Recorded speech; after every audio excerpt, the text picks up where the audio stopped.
രാഹുൽ മാങ്കൂട്ടത്തിലിനെ രക്ഷപ്പെടാൻ സഹായിച്ച ഡ്രൈവറെയും സ്റ്റാഫിനെയും പ്രതി ചേർത്തു. രാഹുലിന്റെ ഡ്രൈവർ ആൽവിൻ, സ്റ്റാഫായ ഫസൽ എന്നിവരെയാണ് പ്രതിയെ രക്ഷപ്പെടാൻ സഹായിച്ചതിന് പ്രതി ചേർത്തത്. ഇവരാണ് രാഹുലിനെ ബംഗളൂരുവിൽ എത്തിച്ചത്. സഫാൻ VP വിവരങ്ങൾ നൽകാനായി ചേരുന്നു. സഫാൻ, രാഹുൽ മാങ്കൂട്ടത്തിൽ MLA 9ാം ദിവസവും ഒളിവിൽ തുടരുകയാണ്. ഇപ്പോൾ 2 പേരെ കൂടി അറസ്റ്റ് ചെയ്തിരിക്കുകയാണ്. എന്താണ് ഇവർക്കെതിരെ ചുമത്തിയിരിക്കുന്ന വകുപ്പുകൾ? മറ്റ് ഈ അന്വേഷണവുമായി ബന്ധപ്പെട്ട മറ്റ് വിശദാംശങ്ങൾ കൂടി.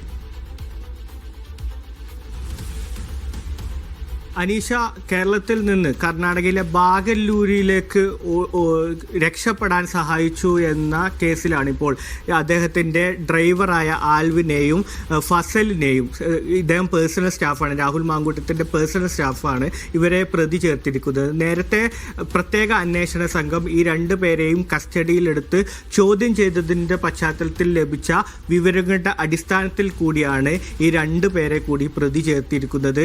കർണാടകയിലെ ബാഗല്ലൂരിൽ ഇവർ ഒരു കാറിൽ രാഹുലിനെ രക്ഷപ്പെടാൻ സഹായിച്ചു എന്നാണ് ഇവർ നൽകിയ മൊഴി.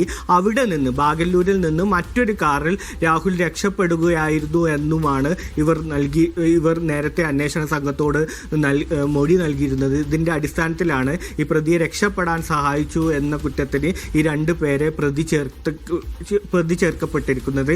ഈ കേസിൽ ആകെ 2 പ്രതികളാണ് ഉള്ളത്. ഒന്ന് രാഹുൽ മാങ്കൂട്ടത്തിലും ഈ ഗർഭചിത്രത്തിന് മരുന്ന് കൊണ്ടു നൽകി എന്നതിൻ്റെ അടിസ്ഥാനത്തിൽ അടൂർ സ്വദേശിയായ രാഹുലിൻ്റെ ഒരു സുഹൃത്തുമാണ് ഈ കേസിൽ നേരത്തെ പ്രതികൾ ഉണ്ടായിരുന്നത്. ഇപ്പോൾ 4 പ്രതികളായിരിക്കുകയാണ്. ഇവരെ ഇനി പ്രതി ചേർത്ത പശ്ചാത്തലത്തിൽ ഇവരെ കൂടുതൽ അറസ്റ്റ് അടക്കമുള്ള നടപടിയിലേക്കും കടക്കാനും അന്വേഷണ സംഘം തീരുമാനിക്കുന്നുണ്ട്. ഏതായാലും രാഹുൽ മാങ്കൂട്ടത്തിൽ ഇപ്പോഴും ഈ കേസുമായി ബന്ധപ്പെട്ട് 9ാം ദിവസവും ഒളിവിൽ കഴിയുകയാണ്. ഇവരുടെ അടക്കം വിവരങ്ങൾ ശേഖരിച്ചായിരിക്കും ഈ കേസിൽ SIT തുടർ നടപടികൾ സ്വീകരിക്കുക. അനീഷ.